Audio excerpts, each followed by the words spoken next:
Welcome to Politics Done Right. My name is Egberto Willies, your host. Thank you so kindly for being a part of the show. We are going to have a great show for you today. As usual, good morning, Houston. Good morning, Harris County. Good morning, Texas. Good morning, the United States of America. And of course, good morning to the world. You know, folks, yesterday I kind of got it wrong. I think if I remember correctly, I forgot Texas. Hey, but I had Houston and Harris County in there. Anyway, we are going to have a great show for you today. But as customary, before we start the show, we must go into the control room with our two resident geniuses. Brothers. Well, Egberto, it is election day. It is voting day. The day that you have to get out and exercise your right for your representation. Vote them out. Vote against everything. No, those rats. We want change. Yeah, we do. Well, we want change for the better, not just change. Yeah, we don't want just a bunch of rich fat cats telling us all how to live anymore. That's right. We're tired of that. And you know what's funny? As I was listening to the news this morning, and they had the Donald Trump trial, and the judge threatened to remove him from her courtroom because of misbehavior. What is this man, 12 years old? Good grief. I mean, and I want them to put him on the stand for the election fraud thing in Georgia. Yes. You want to see him come unglued and get convicted? That's the best way to do it. Put him on the stand. Start questioning him and watch him explode. I think it'd be fun. I think so too. Yeah, Jack, what do you got for us today? You got some wisdom? Well, not much wisdom, just a little thing. The left and right. We seem to be opposed to each other, but when it comes down to it, we both want the same thing. We want a good world for the children, though we're not doing a very good job of keeping that up. We need to do better on that. We say we're doing it for the children, but somehow it never gets done. And Just I don't nonsense. get that. Just nonsense. It's always about the children. Well, look, folks, just straighten the world up. Don't give them a polluted mess. They are the future. That is true. But we are the current. We are the stewards. That's right. And if we don't do a good job of this, they've got a big mess to clean up, and if they even have a world to live in. So sincerely, do your part. Clean the mess up. Vote these politicians that are just these heinous, godless communists, and you would think so. But vote these people out. Vote in some good representation, and you'll see the difference. Wow. I could just sit down here and listen. That was great. That was great, folks. Today I call Howard's Day, because anytime we need to remind folks that they need to vote, I just have to say, Howard. And the soapbox comes out, and here we go again. I know it's not the soapbox; it's the truth, man. It's the truth. But thank you, guys. We got a great show for you today, folks. We got a great show for you today. But I want to, before I start, I really want to jump on something that Jack said, because it touches me in the heart. What he talks about when he talks about there's not a lot of difference between the left and the right, and when I sit down with my right-wing friends and say that, at first they get upset and they scream at me, and then we start enumerating things, and they're like, "Oh, yeah, I guess so." And also, I've mentioned a whole lot of these similarities in my book, How to Talk to Your Right-Wing Relative Friends and Neighbors, right? Because it turns out that you have to get all these false differences to really keep this system going, us fighting against each other. Then I talk to my left friends, and they actually get offended, and sometimes it gets me upset with my left friends when they get offended that we dare compare them to those people, right? And I think the reason that gets me offended is also because I'm a person of color, Black, Latino, Caribbean person, and have gone through that sensitization of being the other, right? And when I hear some on the left really get that, there's a look in the face. I'm not saying all, I'm saying some that I've spoken to that says, how dare you, Egberto, compare us with those people, right? And I'm like, again, we are not very different in just about any issue whatsoever. We allow externalities to come in and really causes friction. That's why, and for me, when I'm dealing with people, it's with people from different ideologies. It's not an act to try to bring stuff together. I mean, it's a story of what we do. I mean, we did a whole lot of this with Coffee Party and Living Room Conversations and these other groups that I've been a part of. And it is amazing that if we don't hurry up and take on to that tack that we are all in this together, that is how we're actually gonna fall as a country, right? Because we really, really, really, from your most right-wing brother and sister to your most left-wing brother and sister, I mean, we're all in this stuff, and there's only one group that's doing fine, and that's the one that are playing us. That's the one that is playing us. Wrong conjugation. That's the one that is playing us. And that's our, you can call it whatever you want to call it, the oligarchy, the plutocrats, the unfettered rich, whatever you want to call it. Those are the ones that are pulling the strings, that have all these differences among us, that need these differences among us so that we don't see we've been had by them all. Folks, word for thought. So, Jack, thank you for bringing that up, because I think periodically this is something that we have to point out to people. None of these folks are my enemies. Like I said, I can break bread with anybody. Anyhow, folks, let's get busy with the program. Title of the show today: Mehdi Hasan to scare Democrats. Why did I have a typo in the title? Damn it. Mehdi Hasan to scared Democrats. That's what happens when you work late. Calm down, he says. Top Obama advisor hint about Biden dropping out. Another typo. Anyhow, the polls are moving in the wrong direction for Biden, while Mehdi Hasan thinks we should calm down. David Axelrod has a different point of view. All right. I was going to start with the Mehdi Hasan video. And, well, I think I better do that. What I'm going to do, I'm going to start with the Mehdi Hasan video. For those of you who are watching on Facebook, that is facebook.com/KPFT Houston, or watching it on YouTube, politicsdoneright.tv for YouTube, you'll get to see some of the charts that they use. But again, it's sufficiently descriptive that our radio listeners and podcasts can get it. I'm going to go ahead and play that, and then we'll take it on the other side.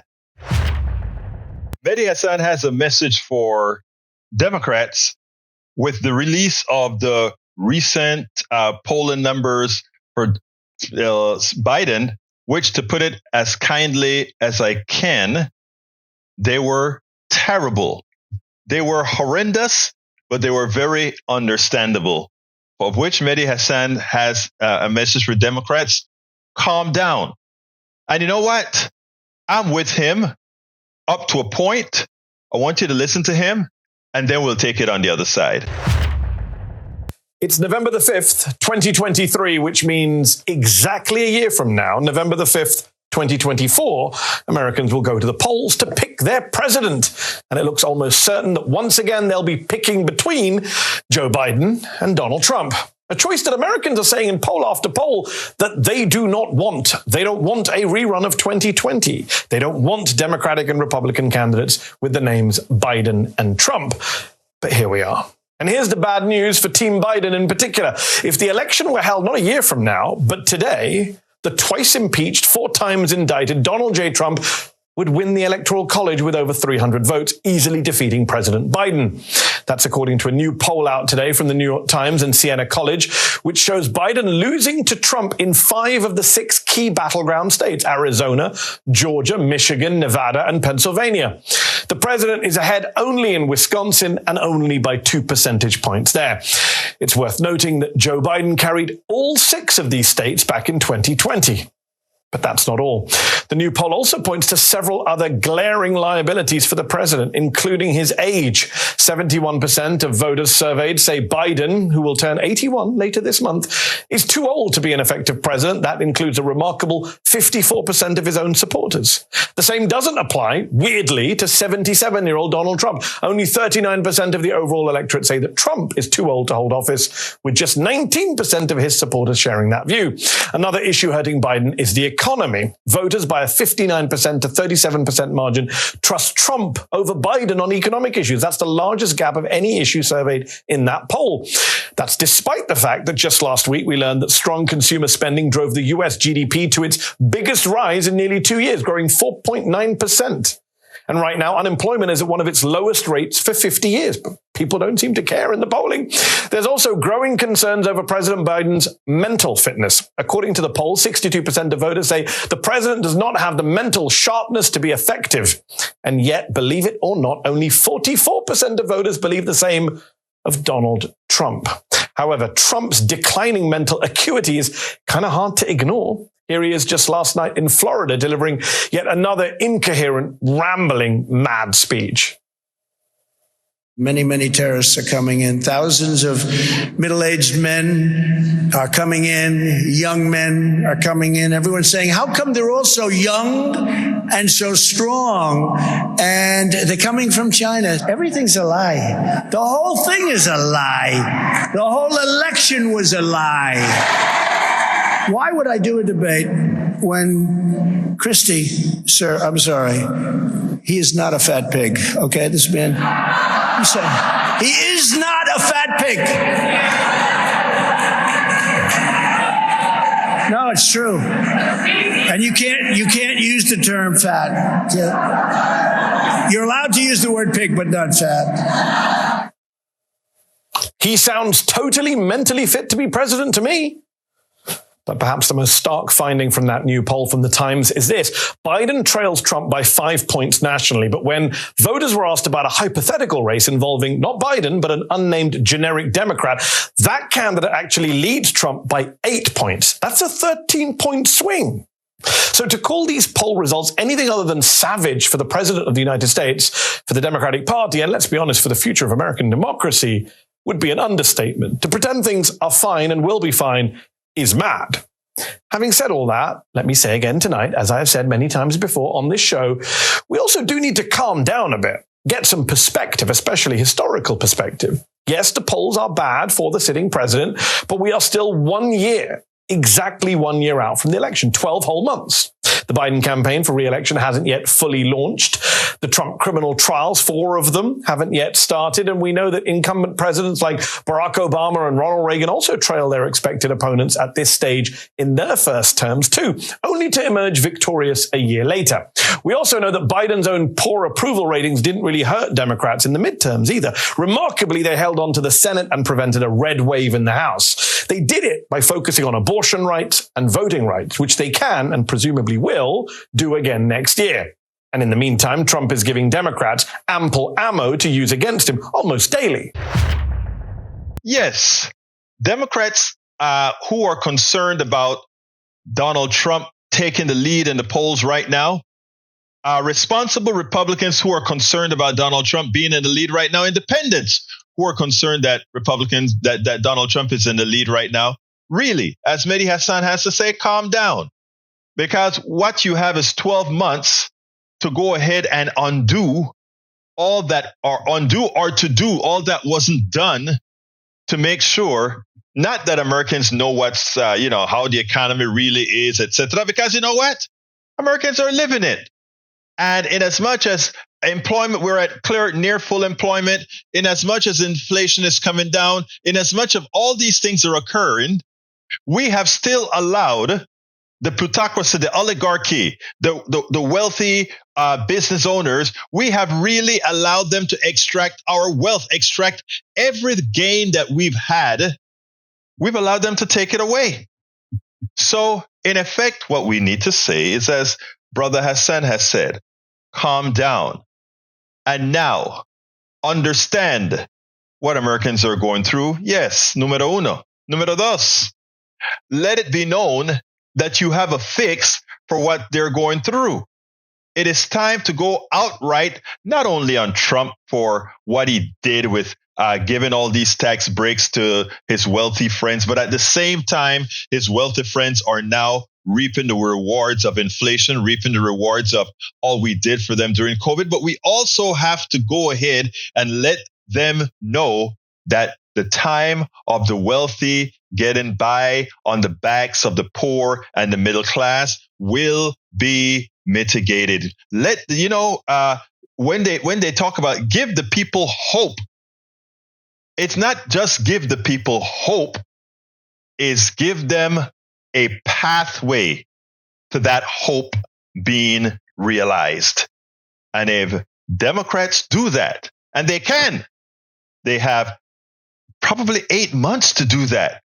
And I mean, if you forget about your ivory tower consultants and you start working with the grassroots and you make these things that you are going to do for society organic from within, from the grassroots, then you'll succeed. Because you know who knows about grassroots? You know who is nurturing every single demographic, every single group of folk? The Republicans are. The MAGA folks are. They're talking to everybody. Yeah, they're losing most, but they're winning enough, including, if this poll is to be believed, 22% of the Black population and a large percentage of the Latino population, etc. If that is to be believed, again, what they're doing is they're working the grassroots. They are working the grassroots, and that is what Democrats have to do. Work the grassroots, give that pathway to hope being realized. Give that pathway to hope being realized. On our chat today, John Cotter is in the house. John, what city in the world are you in today? I know you probably are on the other side of the ocean. We need to get on message and stay there for the next year. John Cotter said, nothing but all the good things that have taken place with Biden. And John Cotter is in Tokyo. He's watching Politics Done Right from Tokyo. Hey, welcome aboard, John. Hey, look, folks, give us a call. 713-526-5738. Again, that number is 713-526-5738. Give us a call. Let's talk about these issues. Let's talk about this. It is important. It is imperative.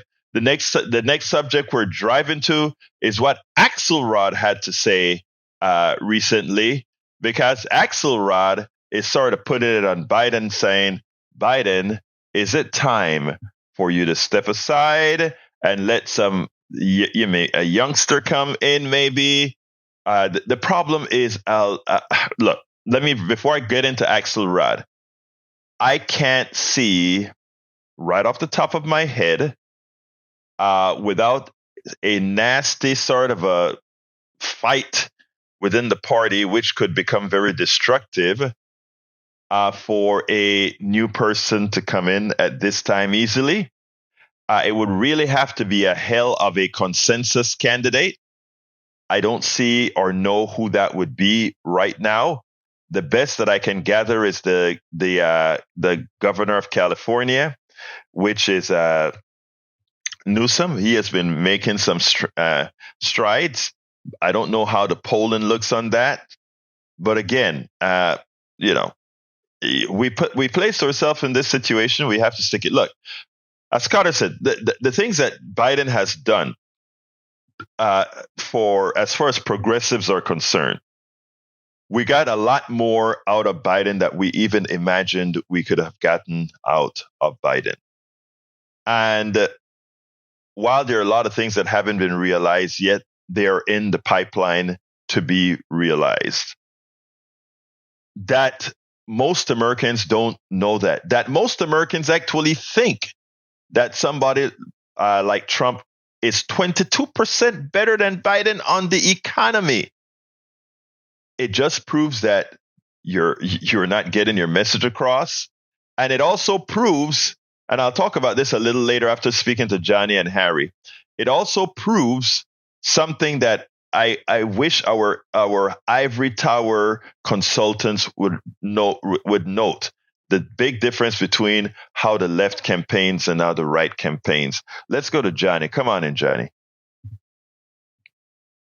Oh, I wish there was such a thing as time travel. I wish we could all go back to March of 2021 when Joe Biden could have and should have followed my instructions way back then to declare a national political constitutional emergency detailing the complicity of his party historically, and then apologize for it, and then lay out his 6-step or 12-step plan to correct all that. And one of the first steps he could have taken, and the people would have supported him, would have been to order law enforcement to escort not one, not two, not three, but 4 FOUR unapologetic progressives into the Supreme Court building to begin their service immediately. And then other things he could have done that the Democrats would have had a lot more easier time to accomplish, like or lowering the qualification age for Medicare down to 55 or 50 years old. Those 2 things alone would have been so powerful. And then for giving student loans in the sorry-ass manner that he did it, that would have been acceptable even to me. But we can't go back to March of 2021. We can't even go back to October 8th of this year. We can't undo all those bombs and turning Gaza into rubble. Have you seen the latest photography from that region? Ayman Mohyeddin did a yesterday and today photo of it. It performed previous to bombing, after bombing, and it is Johnny, I'm sorry, I'm not going. I talk about this on my 3:00 show. I'm not going to talk about it here because it upsets me too much, and I don't want to bring that to KPFT. I'll bring it to another platform. But yeah, I've seen it. Yes. Joe Biden, Mr. Biden, your ship has sailed, buddy. I've told you over and over again, you and the leadership of your party. I've told you, I begged, I pleaded. I warned you what would happen. I'm no Nostradamus. I just pay attention. And I've been around a long time. That's it. And I've got some common sense, I like to think. Now, Johnny, I want... Guys about to happen. That ship has sailed, Joe. Step aside and convince the other leaders of your party to quit getting in the way of progress, to stop having this vanity project where you guys refuse to allow the progressives to take over the party. This country is in serious trouble, Joe. If you want to salvage your legacy, if that's all that matters to you, then do it. Do that. Now, let me just say this. I am not in the look. I'm as progressive as one can get, Johnny, but I'm not in the camp right now that's just saying Biden, get out of Dodge and let's do things right. Because and you deep in your heart understand politics very well. You know that anything of that nature has, first of all, you have to have a lot of buy-in for not creating the kind of nasty conflict that these kinds of things can create. Because once you create any kind of animus within the party that's running of that sort, the party will lose. People see it as chaos and it will lose. So what I really think that you have to do right now, in my opinion, Johnny, is, first of all, I want to read what Carter had to say. John Carter on the chat says, solar cell manufacturer, Q cells open in the U.S. plant since the Inflation Reduction Act passed October. Those are jobs thanks to Biden and the Democrats. Look at the gains unions are getting. United Pilots, United Auto Workers, the writers. And what John Carter is saying there is absolutely true. Let's forget about age and everything else. Right now, the Democratic Party and Biden should be riding high on these things. Again, a lot of people are still feeling the pain of inflation. They're still feeling the pain of rents. They're still feeling the pain of the student loan issue that the Republicans got repealed. They're feeling all those pains. But all those pains can be attributed to all the folks that we know are the legitimate boogie persons. Why is there inflation? Not because of Biden, but because of corporations. Cut their wings. Pressure, make America see you saying you will reduce these prices or else. We have the issue with student loans. America knows it's the Republicans. You go ahead and you pass another executive order and right now and let them in an election year say, no, we want to get rid of that executive order that's written differently to give aid to the student loans that the court removed. Let them go ahead and say, no. And there are active ways, Brother Johnny, that one can perform assertively. You know who would do it if they had the power to do so? Trump would. Trump doesn't give a hoot about all these false institutional constraints that Biden, as an institutionalist, is what they like to call him, like to abide by. Let America see that you are for the people. Let them see you doing that, and they forget about your age. Anyway, Johnny, I want to go to Harry, but before hold on, Johnny. I just, because we have an active chat as well. Pookie Wood says, "Speak on it, caller," and I think he also says, "Egberto, you have to speak on it. This is Joe's legacy." And look, I don't disagree with you, Pookie. You have to do it, Joe. I got to lose through. Let's see. Anyway, I'll read that one after. Welcome aboard, Pookie Wood, Paul Fleming, John Carter to the chat. Continue, Johnny. Okay, so I hear what you just said, and you're saying basically the same. You're presenting the same logic that David Pacman and Randy Rhodes and other people on the left who have a microphone say. And I have to respectfully disagree with you for the simple fact that you, in a way, are admitting indirectly about perception. You're talking about messaging. That's true, but that's only half of the equation. Right. Half of the equation. The other half is perception. The perception from my point of view, what I see is what most Americans see, the working class see. They still see, they don't see, when David Pacman talks about the performance of the stock market, I tell him the same thing I'll tell you. People, by and large, don't care about the stock market. They care about these. And rightly or wrongly, they're going to blame Joe Biden for the gas pump thing, even though that's a propaganda piece done by the Republicans. Republicans are working circles around the Democrats. Perception is reality right Johnny, now. Here's where I don't think we disagree, Johnny. When we see homeless people on the street in Los Angeles, that's a big issue that he has to address, and he hasn't done it. And he hasn't admitted to the American people that the Democratic Party leadership have failed to put a check. If he had done that, said that long ago, it would have been powerful. But now if he does it, Egberto, it's going to sound like he's doing it in order to get elected. And the Republicans are going to use that as chum. Like I said, his ship has sailed.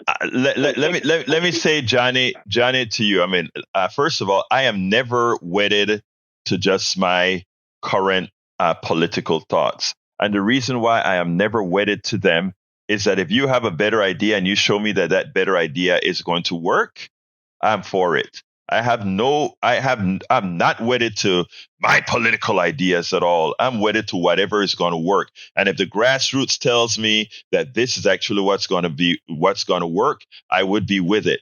What I don't have here is a consistency of, let's say, a grassroots to come together and make that big change in an organized way that doesn't not create that problem that doesn't get us elected.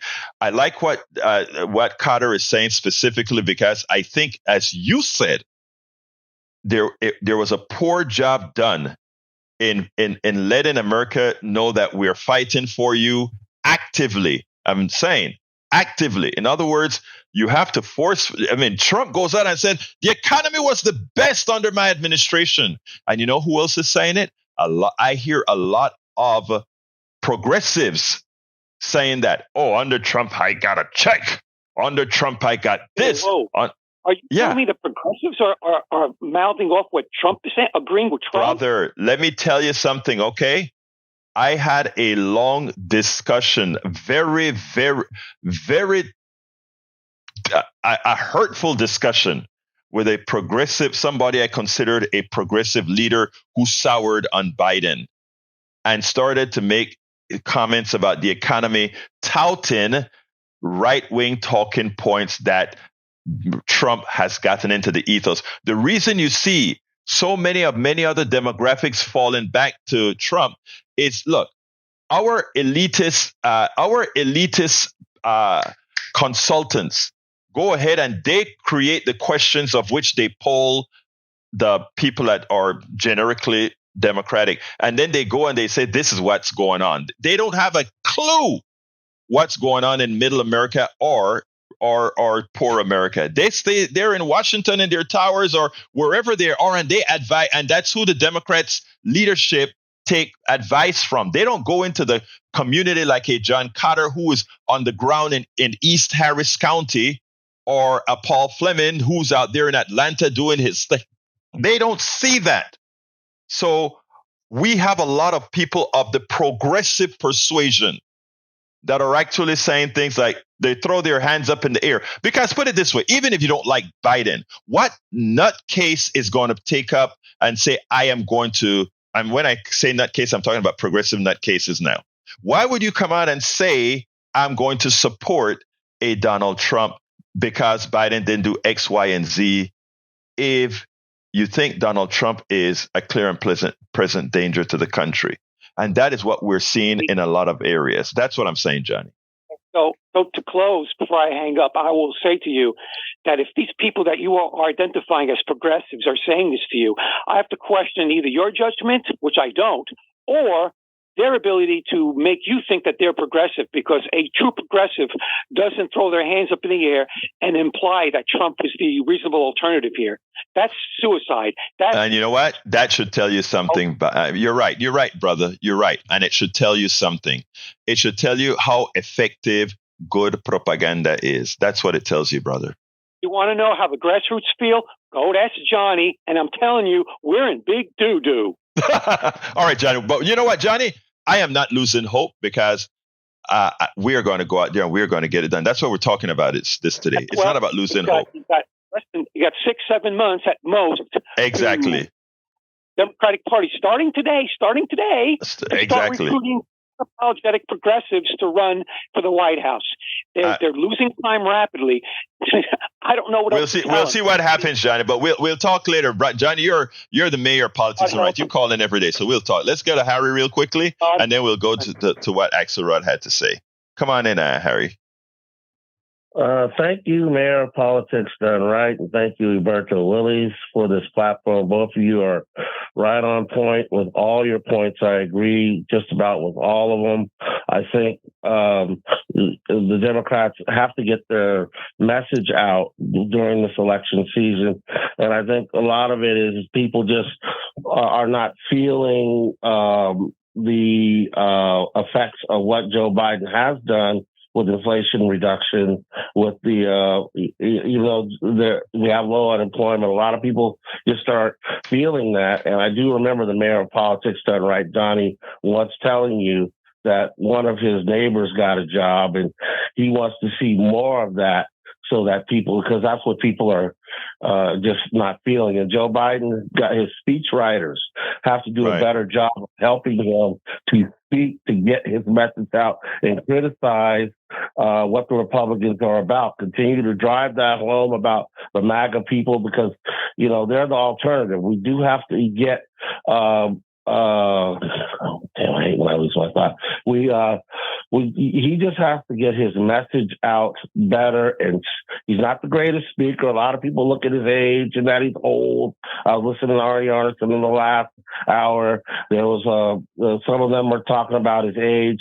One guy was being pessimistic, saying the Democrats are going to lose the Senate. I hope that does not happen. They've got to keep the Senate, and they've got to take the House back. And the other thing I will add to Johnny, when he was talking about 2021, Joe Biden should have taken Andrew Yang's his idea and with the 12 months with the stimulus check to help Americans who need help by having those $2,000 or $4,000 stimulus checks every month. And that would have helped a lot of poor Americans and people who are struggling to stay in the middle class.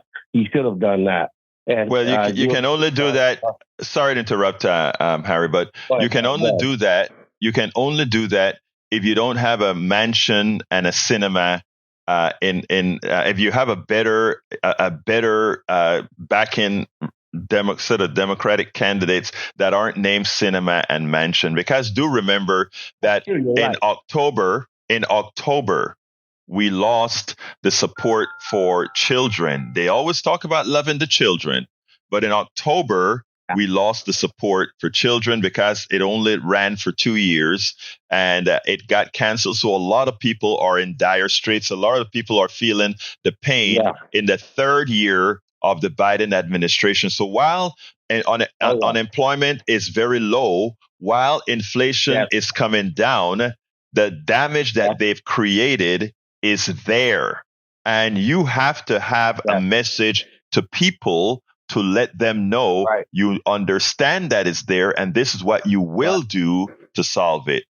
And you have to do it quickly. Go ahead, Harry. Yeah, because with the child tax credit, a lot of the Republicans, including this state, was crazy Governor Abbott. They ended those child tax credits. Arnie Arnson talks about that all the time with Scott Braddock. She has on Fridays. Right. And then it's just, a lot like as you mentioned there, a lot of people are struggling with that. And Joe Biden needs to get those talking points out and say, look, this is what the Republicans did to you with child tax credit. This is what the Republicans did to you stopping my student loan and having the Supreme Court voted down. Harry, I want to move on. But I want to say one thing to what you're saying, because what you're saying is true.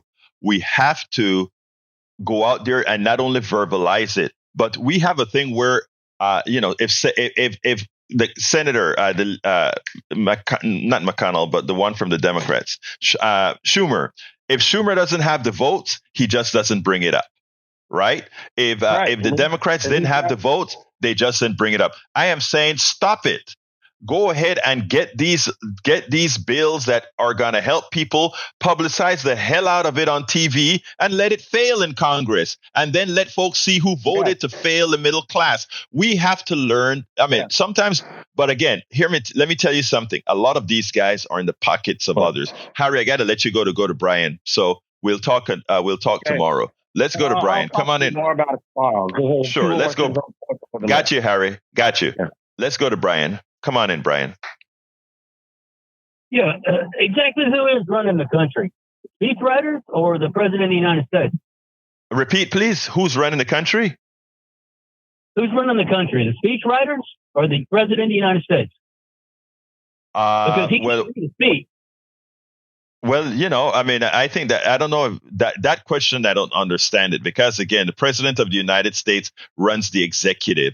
There's no one person that runs the United States. I'm pretty sure you had civics in school where you learned how the country functions, and it needs all three branches to function successfully. The President runs the executives, and the President has the bully pulpit to attempt to get things done with the popular voice. I'll be more specific. Who's running the executive branch? The speechwriters? The executive branch is run by the president, and you know that, Brian. No, he's not being pushed. He's being told what to do. It's very, very obvious. Somebody's behind the scenes telling him what to do.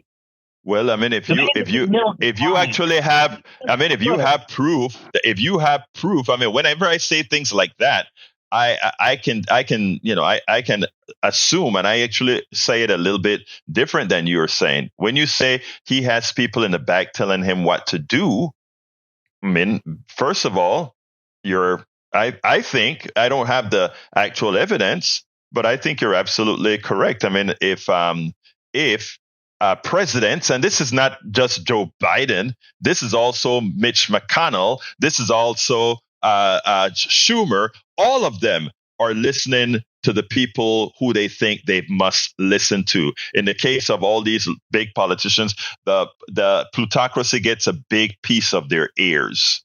So continue. How do I continue with that? I don't know how you continue. I don't know how you continue because, I mean, it seems like sometimes, look, let me tell you what happened with you, Brian. Sometimes you want to get a got you in, right? But you will never get a got you if you're right about something, right? So what can I tell you? Anything else you want to add? No, that's a ridiculous statement. It is, That okay. is ridiculous. What makes it ridiculous, my friend?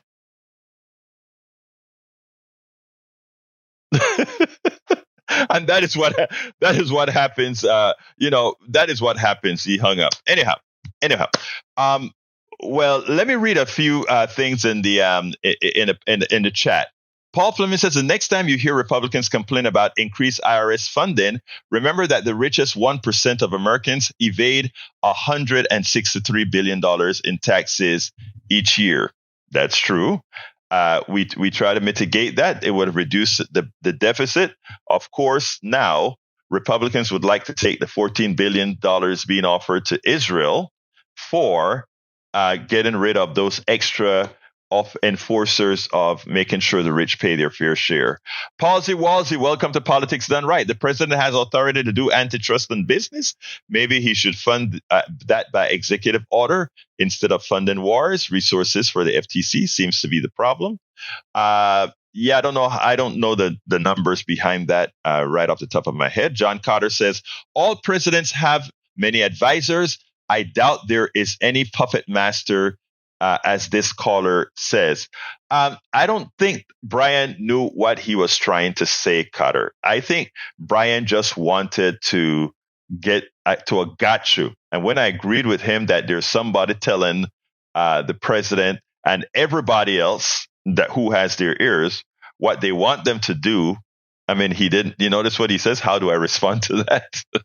But anyhow, Bookie Wood says, well, think about the weapons manufacturers pushing him to back Israel no matter what. Well, I mean, let me tell you something. If you take a look at 30 years back, the president has always been a supporter of Israel. And there's something that he said back then that always concerned. Well, I just learned about it recently.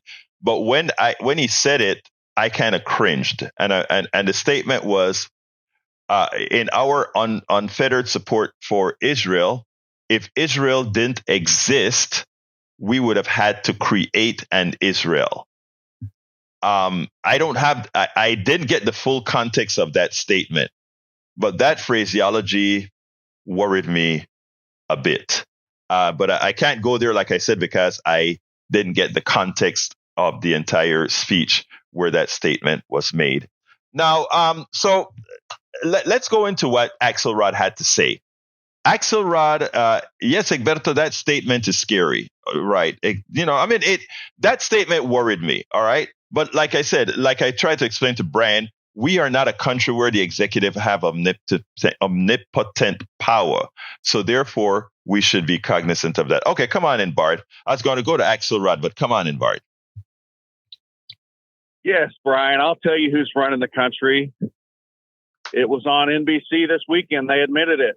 Obama is pulling the strings for this puppet. He can't even ride a bike. He can't even walk a set of stairs. He can't even change his own diaper. Wow. Wow, Bard. Bard. I can't even afford to buy butter or milk or eggs or bread. And who's Bard? Bard, let me ask you this, Bard. Okay, I'm glad you said that. You can't afford to buy milk or eggs, and who do you blame? I blame Biden, of course. Tell me, I tell you what, this is what I want you to do for me now. Give me the calculations that you have made under which you blame Biden. Well, I just go back 3 years and I look who was in office and I look at what was paying for butter and eggs and milk and bread and gas, and it was a lot lower. Great. Okay, stop there. That's your calculation. If you take out a student loan, pay it back. If you're not going to pay it back, is what. Take the loan. I'm not paying your loans for you. Okay, Bard, I asked you a question and you answered it. That is the calculations that a lot of Americans make. That's a calculation that the plutocracy is happy to have Americans make, because under that scenario, then you can look at Biden and say that is to be blamed. And the people who are screwing you completely go unblamed, and they continue to do it. It's been proven that when it was 9% inflation, half of that inflation was just the plutocracy saying, we are going to take your money. So when you pay more for your eggs, go to ADM and these other corporations and say, thank you for screwing me and telling me it's Biden. Bard, the phones are filling up, so I got to let you go on this one. Let me go to Frank. Thank you, Bard. Come on in, Frank. All right. I think Frank is going to come in a second as soon as we go ahead and make that transition. Come on in, Frank. Howdy, Alberto. You there? Yes, I'm here, sir. Okay, good deal. Just to the previous gentleman's point, the Republican era tax cuts are the reason that these corporations are able to consolidate and lower competition and therefore raise our prices. It was the Republican tax cuts that caused inflation. That has nothing to do with Biden. But I wanted to focus on something more urgent. As you know, today's election day. Yes. And I wanted to, if you don't mind, I wanted to point out the clear difference between Whitmire and Congresswoman. Please do. Yeah. They're both career politicians, but let's look at what they've done during their careers. For the 20, 30 years Sheila's been in office, she's brought billions of dollars in funding to our city. She gave us the rail line. She gave us the Harris Health system. She gave us the gold card. She's the only one who cares about what she said, and I quote, the current tsunami of evictions. She's the only one who cares to address the eviction crisis going on in our city. And to Whitmire, Whitmire voted in favor of the undemocratic state takeover of Houston ISD. My girlfriend is a teacher. They are actively creating more busy work to make things more stressful for teachers, more stressful for students. And why? Well, simply put, the state takeover is a pawn of Greg Abbott, and Greg Abbott cares about corporations and whittling away the public education system. They are trying to make teachers quit. They're trying to privatize our institutions, just like the Postmaster General under Trump was trying to do that with the post office. But I digress. It's very clear from who endorses whom how the Realtors Associations endorses Whitmire, how the police unions endorse Whitmire, how Sheila is trying to pass a civilian review board to increase police accountability, who's on the side of the rich and who's on the side of the working class, and who's been spending their decades in Congress to fight for either one. So I'm going to circle back to keep this short when you all go to the polls today. Sheila got us the rail line. He got us the gold card. He cares about the eviction crisis. He cares about police accountability. So basically, she's proven that she cares about us, and we need to care about her today. Thank you. Now, Frank, thank you for bringing that up. I think it needed to be said from the public. And, everybody here is well aware that let me take my whole stat off. I do support Sheila over Whitmire, most definitely. And the reason why is Sheila has progressive values. And you mentioned it cleanly. Whitmire, in my humble opinion, is a disguised person that I don't really personally believe has the goodwill of the average Houstonian at hand. But to the handlers. That's my distinct opinion, personal opinion. So thank you so kindly for calling in, Frank, to give your thoughts as well. Thanks for your time. All right, let's go ahead and go to Anonymous. Come on in, Anonymous. Hello. You're on. Hey, you had a tripwire there. You were talking about Central Asia a second ago, Roberto. So I just want to give you a little fun fact. This charter known as the State of Israel was created by the Balfour Declaration. It's an LLC. It's a corporation. And this is common during that time, especially like the East Indies, West Indies. These land masses declarations were under corporation LLC. That LLC expired on October 31st, 2023. This is an absolute. Got Consortium News, Robert Perry's old, VIPS crowd, but and also Global Research.ca. So why did they bring Bibi back to fruition? Maybe because he has, the callous of not having much feelings for doing what they're doing right now. But that's another conversation. But I just want to give you that fun fact. All right. Let me tell you, I am very much. Thank you for your comment. I don't have any evidence of what you're saying other than what you're saying. But that said, on my program, I'm trying not to discuss the Palestinian Hamas Israeli issue here. You brought it up. That's the only reason why I called. That's the only reason I called, because you brought it up. All right. Have a good one, buddy. Yeah. Bye. Thank you, brother. Have a great day. Let's go to Mitchell. Come on in, Mitchell. Hello, Egberto. How are you doing, Mitchell? Nope. Good. I just wanted to make a statement. I always just feel how it's so hypocritical by the right wingers to always complain about the student loan bailout, but they never complain about the 2008 corporate bailout. And this is coming from someone who's paid their student loans. And I just would always prefer, and I don't know why Americans don't prefer helping our own instead of these corporations. Thank you. Mitchell, let me just tell you, I love when people like you and even myself speak about forgiveness of student loans, because I paid off all my student loans. You paid off all your student loans, and I have no problem. Those people who have student loans having it forgiven. It's about the collective. It's about all of us. Look, people just don't get it. What folks don't understand is now that people have had to start paying back on student loans, and I can give the reason why a lot of these student loans issues are not, you're not paying your bills back. That's not what it's about. It's about coercion, etc. I would like to have a program solely on student loans to make some very important points. I'm just going to say one short because I don't have much time. And one is this. In this country, our higher education, we're asking people to get themselves educated to serve corporations who loan them the money to be educated that they must pay back, and whose service they use to enrich others. It's a long story that I think I've defined it elsewhere, that needs to be said, needs to be talked about. But thank you for putting it the way you say it and starting out by letting it be known that no, you paid off your student loans. Likewise, I paid off my student loans. I was able to do so. You were able to do so.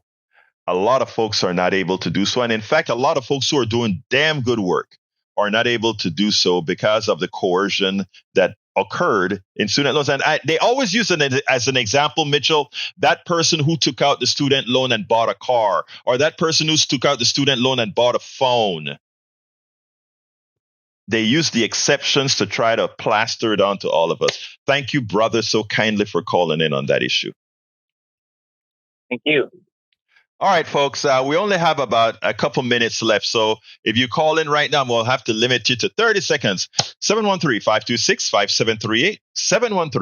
713-526-5738.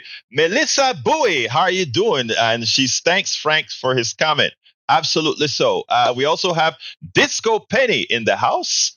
Says Frank knows his stuff. John Carter says, and the universities that have jacked up the prices once the free flow of money via loans became a reality. Exactly, Carter. That was a part of the discussion. Man, I got the smartest listeners on the planet. Now we have to share the information. Let folks know that Politics Done Right and other programs like this exist here at KPFT. Paul Fleming says, among young voters, Biden up by more than 25 in CBS poll. So something is screw in the New York Times poll. Let me tell you, I want people, I haven't seen the CBS poll, or is it out today, Paul, that you're talking about? I haven't seen it yet, but I'm happy to go review that as well. So just informed that we have about a couple minutes more. So what I want to do is, since I've been doing all the talking here, pass it on. Well, it looked like a call is coming in. But let me pass it to Brother Howard while Jack takes the call to see if he has anything he wants to add. So we're just about out of time here, but I did want to add to the folks to go out and do the voting today, because that's very, very important to our society. Make your voice known. Okay. If you don't believe that your vote counts, that's okay. You can believe that. But honor the people who died to give you that right. Because Absolutely. people did die to give you that right. Go out to the grave. Turn that back on. Go out to the graveyard. Right. The veterans' graveyard. Look at those stones. Look at those people who did not have a chance to live their life because they were fighting for your right to vote. Honor them. So you think your vote doesn't count? It does count. It counts to honor the people who died to give you the right to vote. Howard nails it. Jack, got some wisdom for us? Well, I just can reiterate what you're saying. If we want change, we have to vote the people that are up there lying and misleading people out, and put some people that'll do the work in. Folks, look, thank you, Jack and Howard, for all that you do. Callers, thank you for the wise messages that you've had today. Thank you, audience, for your listening ears. Love you all. Love you all. Left or right, love you all. My name is Egberto Willies. This is Politics Done Right. And you guys know how I end this baby. I am what? Out. We spend a lot of time deconstructing the news, trying to parse it into a form that everybody can understand. We try to find those little nitpicks where it flies above the fray, etc. If you really like these videos that we do, I want to ask a big favor. Please go ahead. Number 1, subscribe to our channel. And number 2, please join if you can. Thank you so kindly for watching. Keep watching. Please remember to share. We must populate the entire internet with our progressive message, a message that we know is what most Americans say that they want. So help us, please join.